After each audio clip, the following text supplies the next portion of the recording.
I've always planned on talking about training on this channel, but I don't want to talk about it in the same way a lot of others talk about it because I'm not a coach, I'm not a trainer. In the grand scheme of it, I'm not even that fast of a runner, but I've been running for a long time, well over 20 years, and on top of that, I have a long background in cycling. So structured training, endurance training, those are things I know really well, and I've learned a ton over the years because I'm a very analytical runner who's always looking at gear, looking at my form, looking at how I can make all of that better. So this series really is going to be an attempt for me to talk about training, my training for the New York City Marathon in 2023 via gear, mostly shoes, some nutrition, probably a little kit, probably, watches, that kind of stuff, and really sort of get into the weeds of my training and the selections that I'm using for gear and how gear is influencing my training and ultimately what I'm going to use in the race, which I'm hoping should be somewhat interesting for some of you.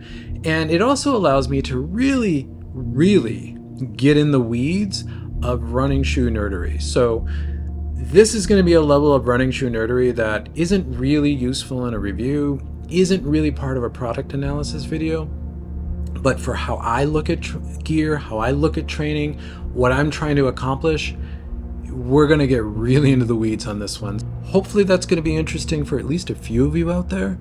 But this will be the first part of a 5-part series that I'm going to do that's going to chronicle my training as I prepare for the New York City Marathon on November 5th of 2023. There will be episodes that will come out the first week or two of this month, August, September, October, November, and then I'll do a post-race kind of review, wrap up, what worked, what didn't sort of episode after the race sometime in mid-November. And again, hopefully there's something that's interesting here for really everyone. I think the best place to start would be talking about what are my macro goals for this training period. Now, this isn't going to be my plan or my pacing strategy or anything like that. That'll be the topic of the next episode. These are more sort of 4 macro goals that I have in mind that I'm going to work through the next couple months as I'm training for the marathon. And the first one really is around lengthening my stride. I work on mechanics a lot. I've been working on stride, my foot strike, and just my overall sort of running form quite a bit this year. Specifically in this build, I'm going to work on lengthening my stride. I can tend to be a bit of a shuffly runner and my cadence will really go up. But if I focus on it, really focus on a crisp foot strike, I can really work on lengthening my stride. And some of the shoes that I'm going to be using in this build specifically are helping me do this. The next point is really going to be around maintaining foot health. Now, I've talked about it before on this channel. About a year ago right now, I was just starting with probably the worst plantar fasciitis flare-up I've ever had. Currently, I'm completely plantar fasciitis free. I've mentioned this before. I do have a video in the works about how I resolved that from last year. That is coming. People keep asking in comments. It will come in the next couple weeks, maybe a month, but I'm working on it. So plantar fasciitis is something that I'm always aware of. I'm currently free of it. I also have a lot of issues with big toe mobility. I have a case of hallux limitus where I don't have a big range of motion in my big toe, and that can affect overall foot health for me, specifically if I'm running in some specific shoes, which are in this build. So I'm going to be very mindful of that.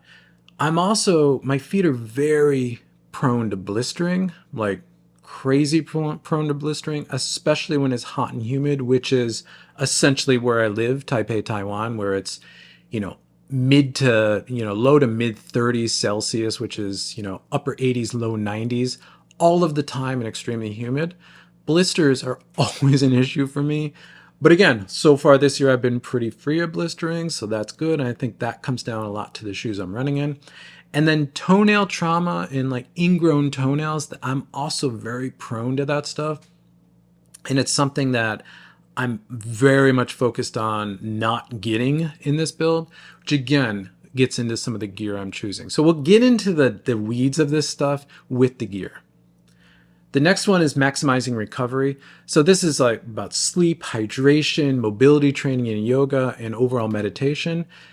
as a master's runner, I'm finding this stuff to be even more important than it ever has been before. And I'm really going to put an emphasis on it this year, especially the sleep and hydration sides, which again, it's always so hot and humid here in Taipei. Hydration is always something to stay on top of, and getting quality sleep can be a little bit of a challenge too between, all the hot air plus AC and all that other stuff. So that's something I'm really going to focus on. Additionally, in this build for October, I'm going to be in the US, in the Pacific Northwest, in a completely different climate. So that's going to throw me for a loop about a month before my race. So we'll see how that one goes. That'll be an interesting thing to talk about. And then as far as mobility training, yoga, I have a yoga practice that I do, which I find very complementary to running. I think it's really good. I'm not always on top of it, but for the sake of this training, just to stay loose and limber and make sure I don't have any of these odd aches and pains, I am going to focus a bit more on it than I normally do. And then meditation is something that I've done for quite a long time. Running itself is meditative to me, but also the practice of meditation is something I'm going to focus on here so that I can focus on running and just be, very focused on training and have a clear mind when I'm going into any run. And lastly, fueling optimization is going to be another key thing I'm going to work on this year in this build. Now, this is my fueling strategy for training and the race. I have one that I like, that I've used, but I'm going to play with it this year in this build and try to maximize it. Also, I'm going to work on pre and post run nutrition. Again, as I said, I'm going to be in the Pacific Northwest in the United States for October, so that's going to be a completely different diet, completely different food than what I'm now used to here in Taiwan. That's going to be interesting. So again, I'm going to get into this. I'm probably not going to talk about any of this in this episode.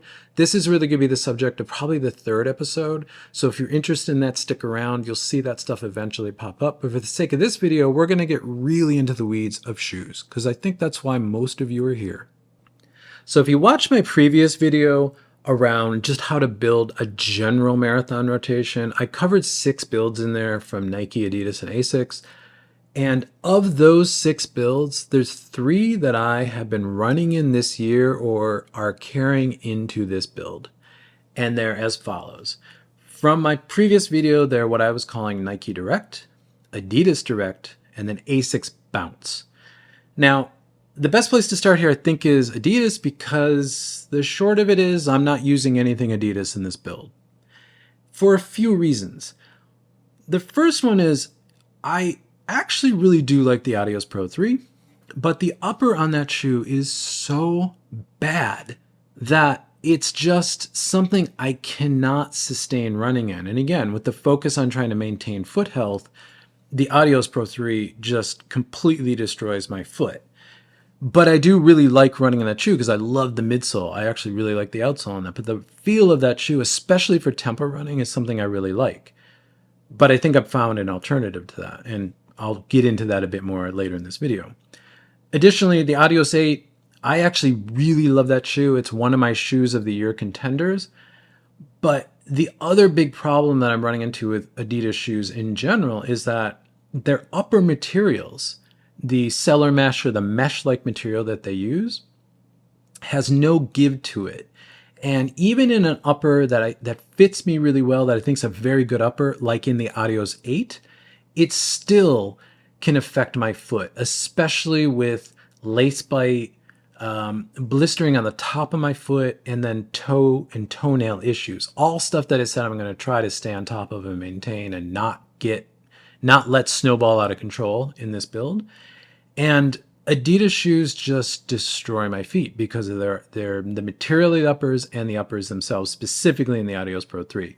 This is why there's not been a review of the Boston 12 on this channel, because I ended up not picking it up.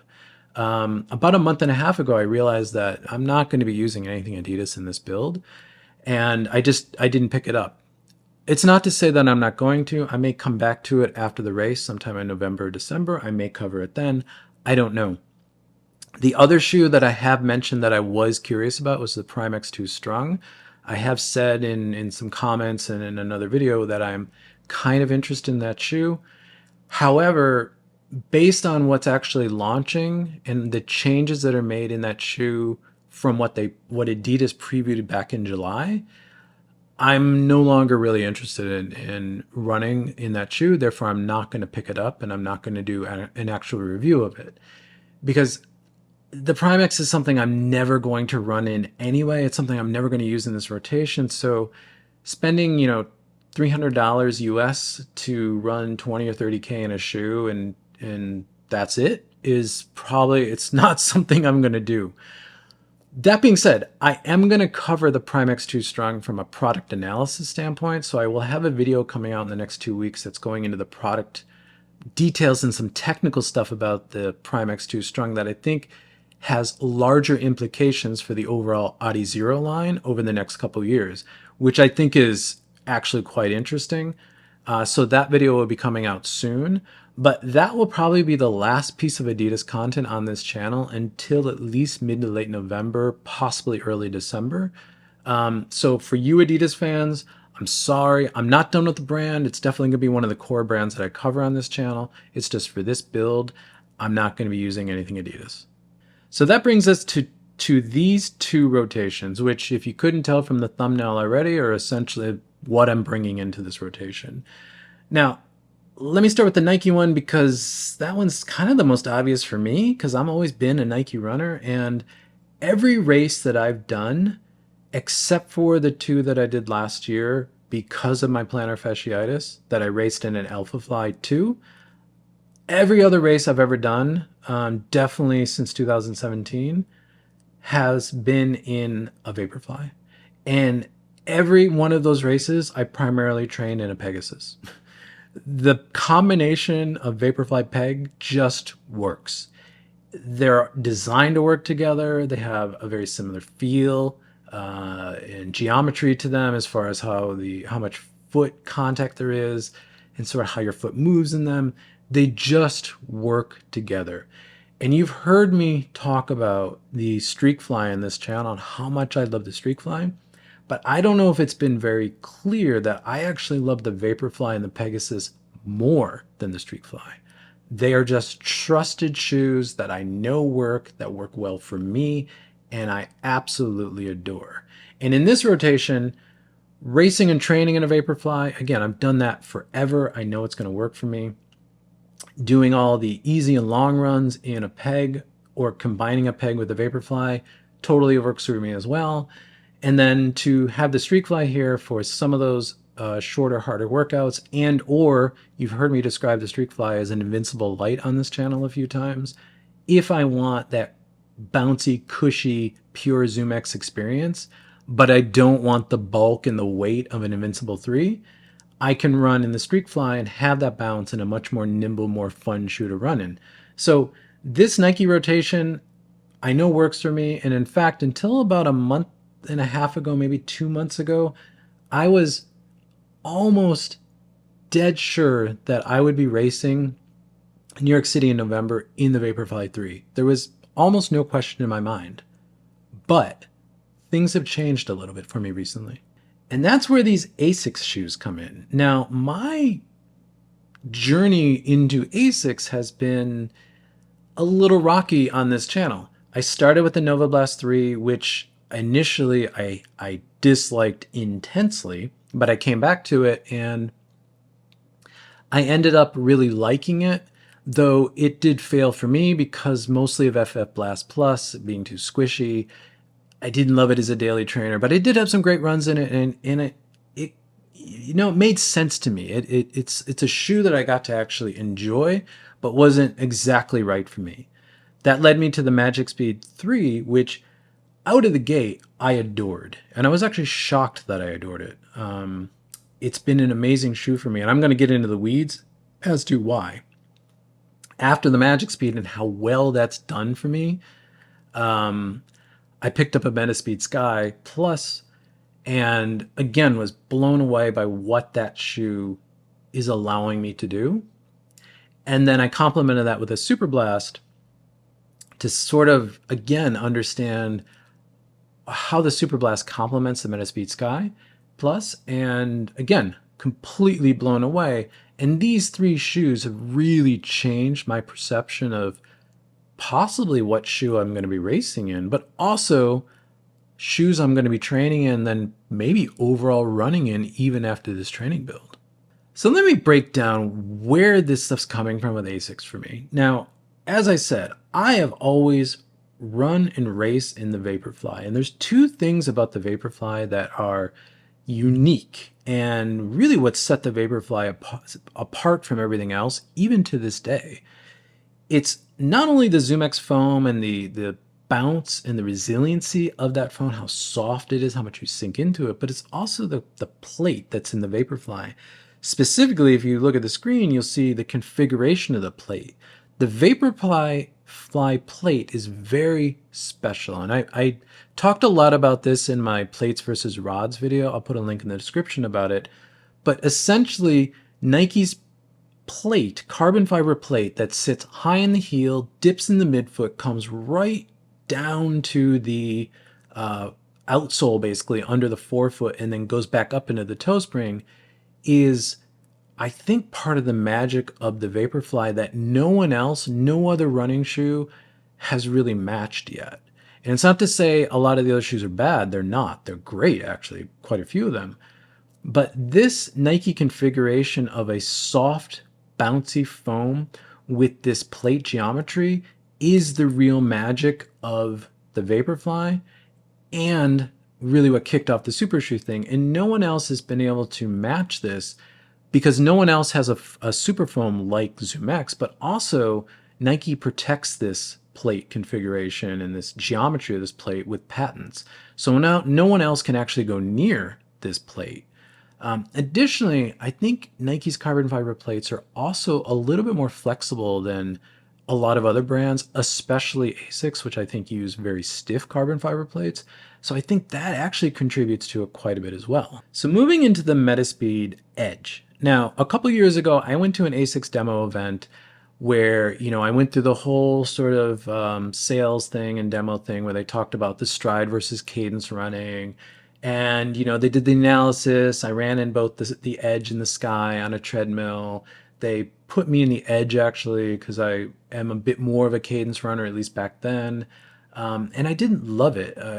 I enjoyed the event. I thought it was interesting. I thought the shoes were interesting, but I didn't purchase one. I didn't move forward with one because I didn't like the feel of it. And I didn't realize what was actually happening there until really this year. Now, if we look at the Metaspeed Edge, the original one, we can see that the Metaspeed Edge is essentially Asics' version of a Vaporfly because it has that plate that starts in the heel, dips in the midfoot, though as you can see the geometry of the Edge is very different from what Nike does with that kind of falling off a cliff in the midfoot. This is just a general ramp down into the forefoot, but the plate comes very close to the ground and the outsole and the forefoot and then curves back up into the toe spring.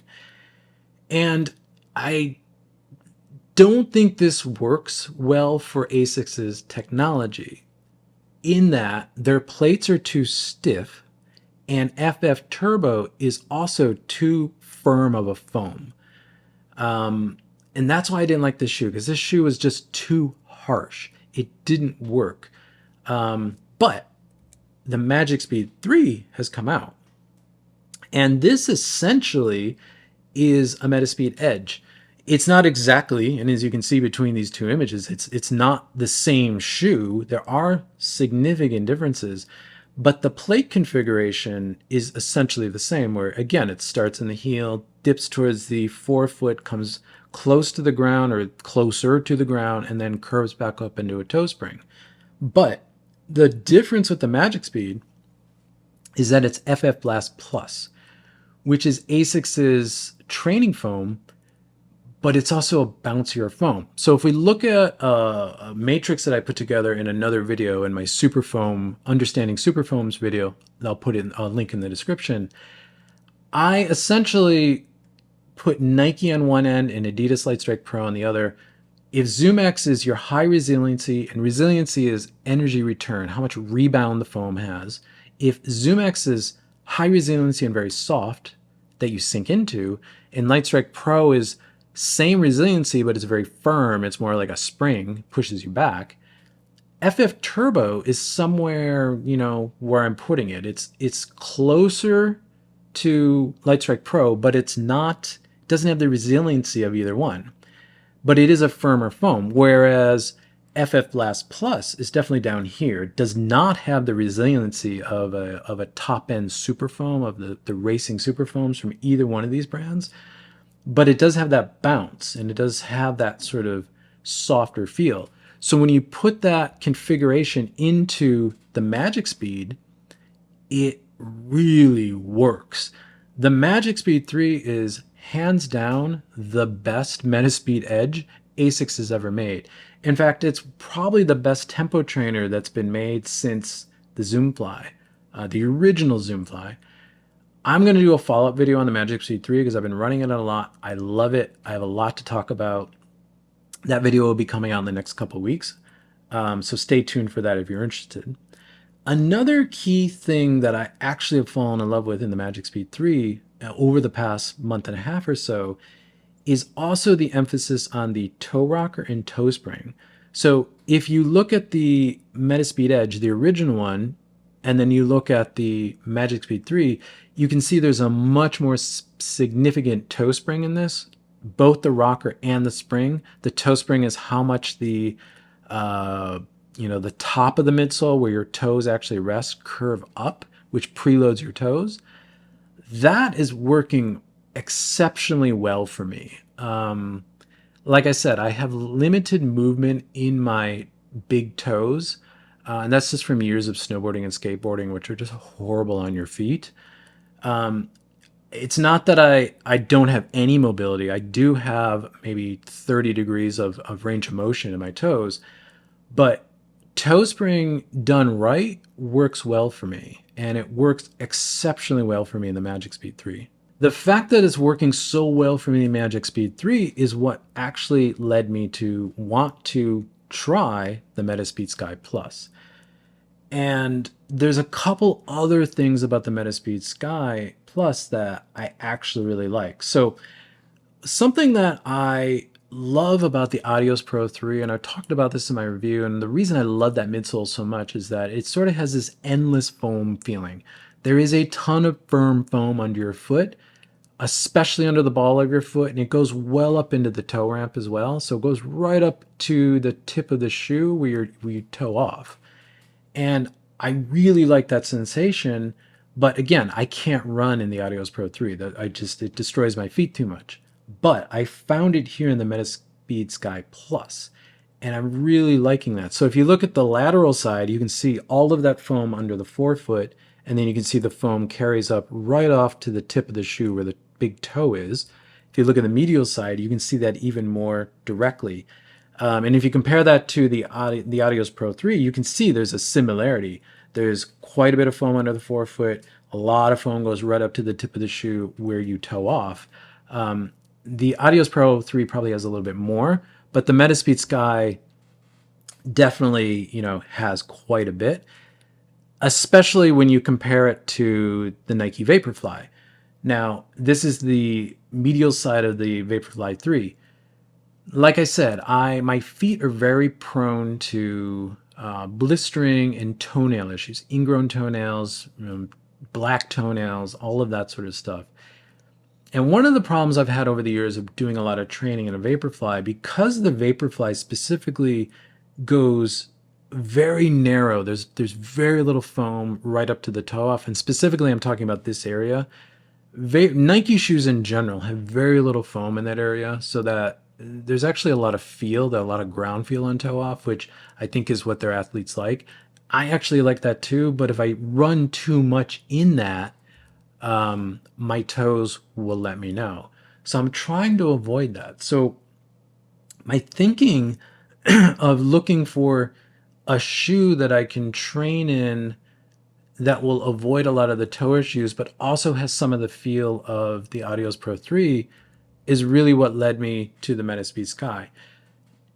Now, the thing with this sort of extreme toe spring, toe rocker that Asics has, that I first experienced in the Magic Speed 3, but now I'm really experiencing the Metaspeed Sky, is it's also giving me a lot of confidence to really drive my foot in on the forefoot. So when I'm my initial foot strike, I'm really driving into the ground, and then I can roll off. And I'm getting a lot of confidence there to do that because there's so much foam in the Metaspeed Sky, and it's not only protecting my foot and my toe, but FF Turbo is now really doing its job, giving me that pop out that I really kind of crave and gives me a ton of confidence. So it's giving me a lot of confidence to work on driving into the ground, which is a big part of lengthening my stride. Having the confidence to really put all of my energy and drive into the ground in a shoe that's going to protect my foot, maintain foot health for me, but also now has a foam that's going to reward that drive into the ground. It's been really remarkable to me. Additionally, I think Asics' uppers on the Magic Speed 3, the Metaspeed Sky Plus series are probably the best fitting uppers for my foot. So not only is the midsole protecting my foot, but this upper is not giving my feet any issues whatsoever. There's no toe issues, there's no lace bite, there's no heel lift. They just feel very secure, very welcoming, and they're just, again, giving me a lot of confidence to train more in them, drive my foot into the ground, and work on lengthening my stride because I know everything's going to be protected. And it's been brilliant.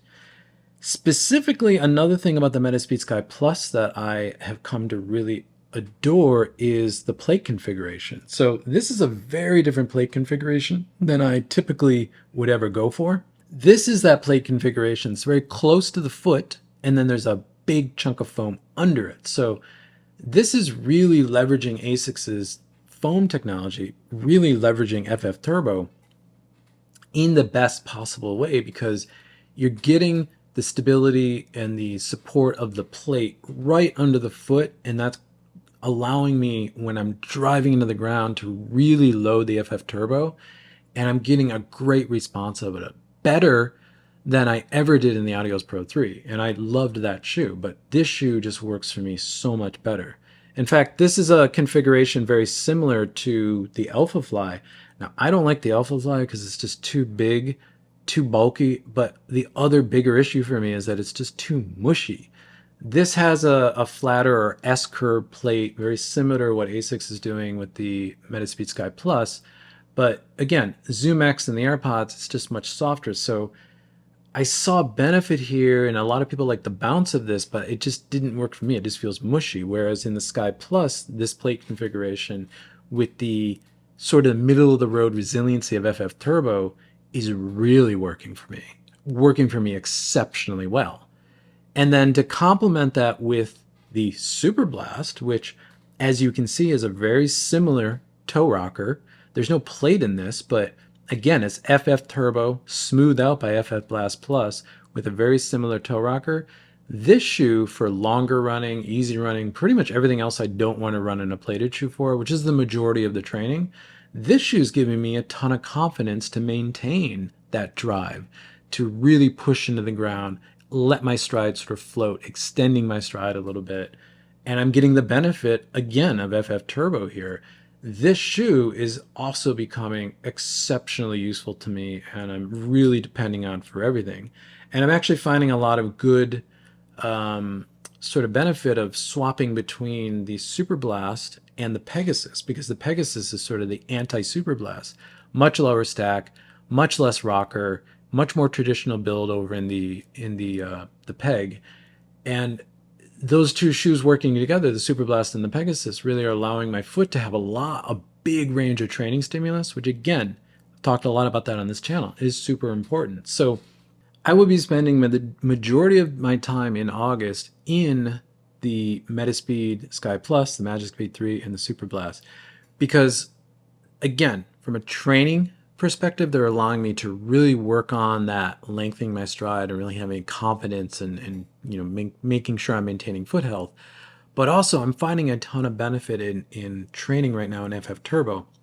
And I want to really push these three shoes to kind of really get a good sense of how Asics shoes work for me. I know how the Nike shoes work for me. I've I've run in them forever. I understand how ZoomX foam works for me, how React foam works for me, how the Streakfly is going to work for me. I know what I can do with them. I understand those shoes extremely well. These Asics shoes are new to me. So I'm going to spend a lot of time this month to really put a lot of miles into them and really kind of get a sense of what's good, what's bad, what I want to change. And I've got a ton of thoughts already on where Asics is going with this stuff, specifically on the Super Blast, which I will have a video coming out about some further thoughts on the Super Blast in the next week or so. Because I think there's some really interesting things afoot at Asics with their running line right now. And I think these three shoes are really showing a possible forward direction for Asics. And it's going to be quite interesting. So there you go. I told you this is going to be kind of in depth and really get into the weeds of stuff, but this is how I look at training. This is how I look at shoes working for training and benefiting me for training and aiding my training. This is the beauty of having a gear channel and be able to talk about this stuff.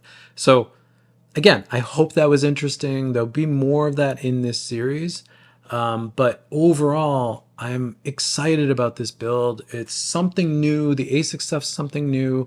The things I'm working on are not new to me, but the focus of them in this build are also very interesting. So let me know what you're thinking in the comments. Any further questions, any points, things that think would maybe benefit me, other things I should look at. As always, I love the comments. I love the dialogue we have down there. Talk to me down there. Thank you for making it to the end of the video. If you like this type of content, subscribe. You see more content like this pop up in your feed. If not, drop a like on this video because it helps this channel continue to grow, which I always appreciate. And with that, I'll catch you in the next one.